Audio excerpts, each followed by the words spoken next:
My name is Hannah. We live in a small house with a blue door.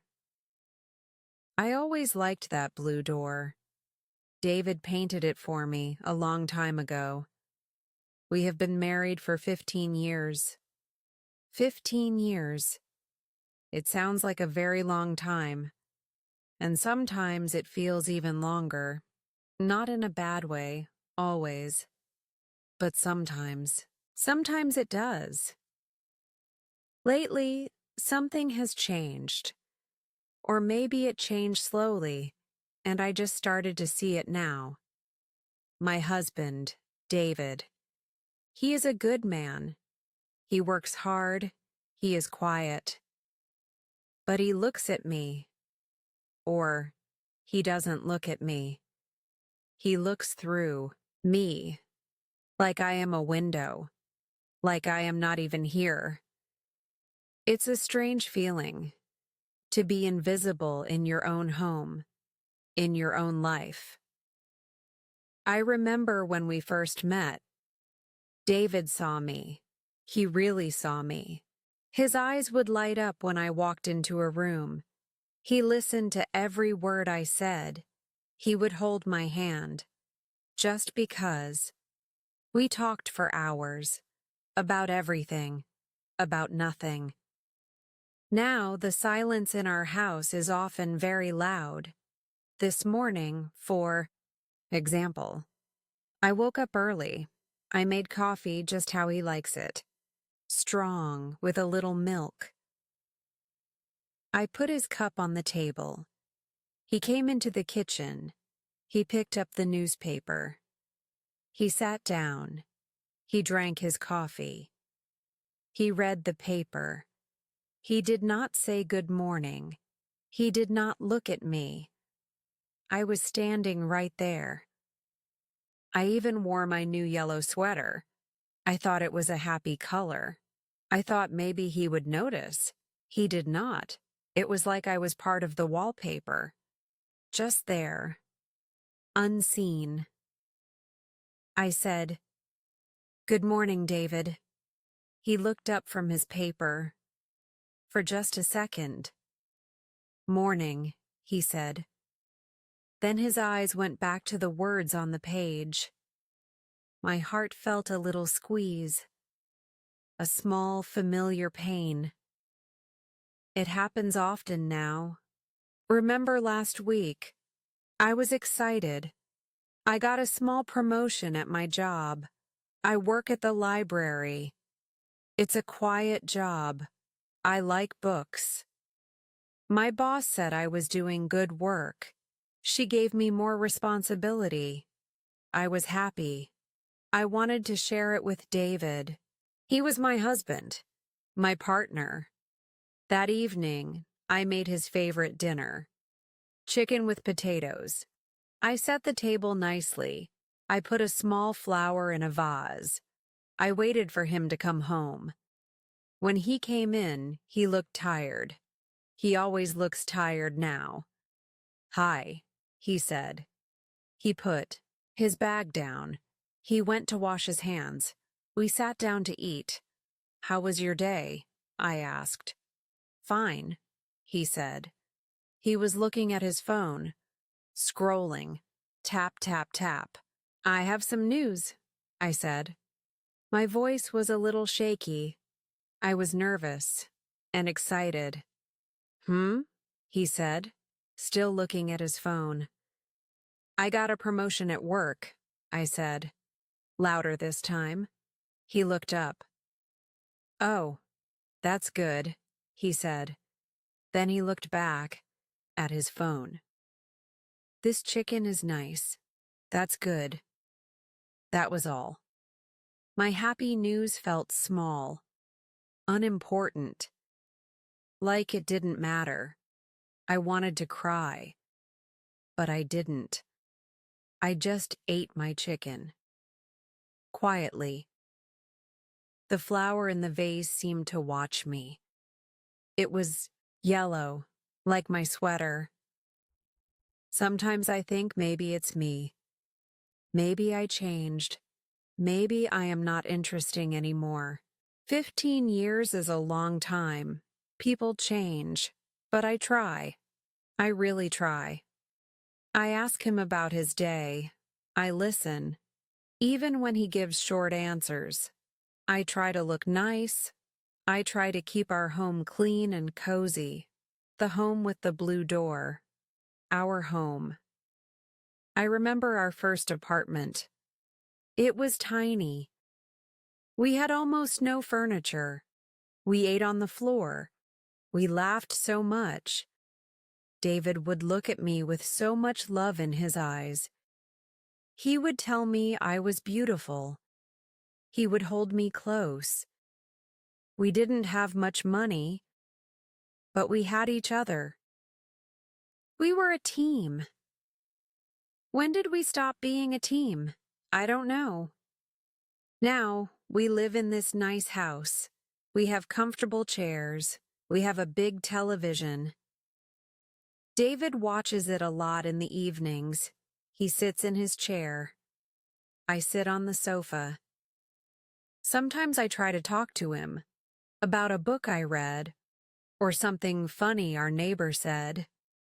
He nods. He says, "Uh-huh." But his eyes are on the screen.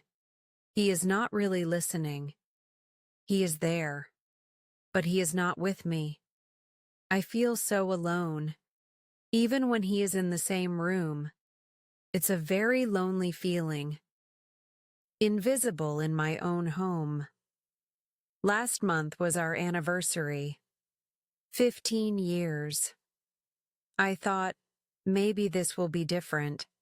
Maybe he will remember the old us. I bought him a new watch. He said he needed one. I wrapped it carefully. I wrote a card. I told him I loved him, that I remembered all our happy years. In the morning, I gave it to him. He looked surprised. "Oh, right. Anniversary," he said. He opened the gift. "Thanks. It's nice," he said. He put it on his wrist. Then he went to make coffee. He didn't say anything about the card. He didn't have a gift for me. Not even a flower. Later that day, I asked him, "Do you want to go out for dinner? To celebrate?" He looked at his watch. The new one. "I'm a bit busy tonight, Hannah. Lots of work. Maybe another time." Another time. That's what he always says. Another time never comes. I didn't cry that day. I think my heart was too tired to cry. I just felt empty. A big, hollow space inside me. My friend Sarah, she knows something is wrong. We have coffee sometimes. She looks at me with worried eyes. "Hannah, are you okay?" she asked last week. "You seem sad." I wanted to tell her. I wanted to pour out all my feelings. About David. About feeling invisible. But the words got stuck in my throat. It felt shameful. Like I failed. Like our marriage failed. So I just smiled. A small, weak smile. "I'm just tired, Sarah. Work has been busy." She didn't believe me. I know she didn't. But she didn't push. She just held my hand. Her hand was warm. It felt nice. To be touched. To be seen. Even for a moment, I try to remember. What did we talk about? What did we do together? Before. We used to go for walks on Sundays. Hand in hand. We would talk about our week, our dreams. We planted a small tree in our garden when we first moved here. We would watch it grow. David would put his arm around me. We would stand there together. quiet, happy. Now, the tree is big, very big. But we don't stand under it together anymore. David is often busy on Sundays. He works on his computer, or he watches sports on TV. I walk in the garden alone. I look at the tree. It's strong. It's beautiful. But it makes me feel sad. It reminds me of what we lost, or what I lost. Sometimes I look at David when he is not looking, when he is reading or watching TV. I study his face. He has more lines now, around his eyes. His hair is a little gray at the sides. He is still handsome. My David. But his eyes, they look tired and distant, like he is far away, even when he is sitting right next to me. Does he know how I feel? Does he see my sadness? Or am I truly invisible to him now? I want to ask him. I want to scream, David, do you see me? Do you still love me? What happened to us? But I am scared. Scared of his answer. Scared of the silence. Scared that he will look through me again. And I will feel even smaller, even more invisible. I thought about leaving. The thought comes sometimes, late at night, when the house is dark and quiet, and I feel so utterly alone. What if I just packed a bag and walked out that blue door? Would he even notice I was gone? For how long? But this is my home. These are my 15 years. My life. I don't want to run away. I want to fix it. I want my David back. The David who saw me. The David who loved me. Is he still in there? Somewhere inside this tired, distant man, I decided to try something. One last thing. Maybe. I wrote him a letter. A real letter. On paper. Like we used to do. When we were young. Before emails. Before phones. I told him everything. How I feel. How I miss him. How I feel invisible. I didn't blame him. I just told him my truth. My pain. I asked him if he remembered our walks. Our talks. Our dreams. I asked him if he still loved me. If there was any hope for us. My hand was shaking when I wrote it. Tears fell on the paper. I smudged some words. I left the letter on his pillow, where he would find it. Then I waited. My heart was beating so fast. I felt sick. I felt scared. But I also felt a little bit brave. I did something. I spoke, even if it was on paper. That evening, he came home. He went into the bedroom. He was in there for a long time. I sat in the kitchen. I pretended to read a book, but I couldn't see the words. I just listened, for any sound. He came out. He had the letter in his hand. His face was... I couldn't read his face. He looked serious. He sat down at the kitchen table, across from me. He put the letter on the table. He looked at me, really looked at me, for the first time in so long. His eyes were not empty. They were sad, and maybe a little surprised. Hannah, he said. His voice was quiet. I read your letter. I just nodded. I couldn't speak. He was silent for a moment. He looked at the letter, then back at me. I didn't know, he said. I didn't know you felt this way. Didn't know? How could he not know? Was I so good at hiding my sadness? Or was he so good at not seeing? I've been stressed, he said. Work has been hard. I've been tired. I guess I haven't been paying attention. He looked down at his hands. I'm sorry, Hannah, he said. I'm so sorry. I never wanted to make you feel invisible. Tears started to run down my face. Not just sad tears this time, but tears of relief? Maybe, because he saw. He finally saw.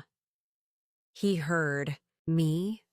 I miss you, David, I whispered. I miss us. He reached across the table. He took my hand. His hand was warm, strong, familiar. I miss us too, he said. His voice was thick with emotion. I've been a fool, Hannah. A blind fool. He looked into my eyes, and I saw something there. Something I had not seen for so long. A flicker of the old David, a flicker of love. Can we try, Hannah? He asked. Can we try to find our way back? I looked at him, my husband, the man I loved for 15 years, the man who had become a stranger. And now maybe, just maybe, he was coming back. Yes, I said. Yes, David. Let's try. It was not magic. Things did not change overnight. It was hard. It still is hard sometimes. Talking is hard. After so much silence, it takes practice. It takes patience. We started small. We started having dinner together. Without the TV. Without phones. Just us. Talking. Sometimes about small things. Sometimes about bigger things. Our feelings. Our fears. He started to ask me about my day. And he listened. Really listened. He started to notice small things. A new dress. A new book I was reading. He even suggested we go for a walk one Sunday. Like we used to. We walked in the park. It was autumn. The leaves were beautiful. He held my hand. It felt good. It felt like coming home. There are still days when he is tired, when he is quiet. There are still days when I feel a little bit invisible. But now, I talk to him. I tell him, gently, David, I need you to see me today. And he tries. He really tries, and I try too. I try to understand his stress, his tiredness. I try to be patient. We are learning again. How to be a team. How to see each other. How to listen. Our house with the blue door. It feels a little warmer now. The silence is not so loud. Sometimes it's a comfortable silence, because we are together, really together. I don't know what the future holds. Marriage is not a fairy tale. It's work. It's commitment. It's choosing each other. Every day, even when it's hard.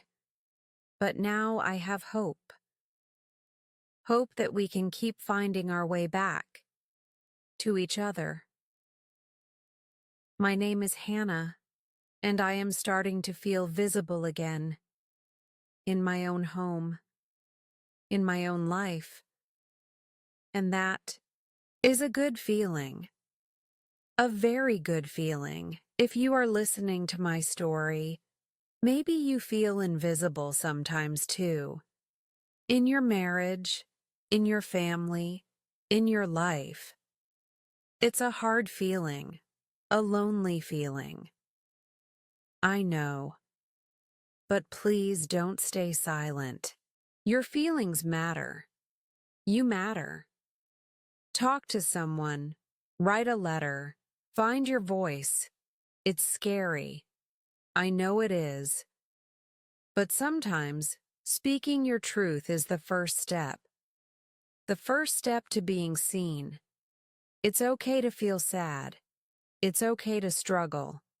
But it's also okay to ask for what you need, to fight for your happiness, for your connection. You are not alone, and you deserve to be seen. You deserve to be heard. You deserve to be loved. Keep trying. Keep hoping. You can do this. You are stronger than you think. Thank you for listening to my story. I hope it helps you feel a little less alone and a little more seen.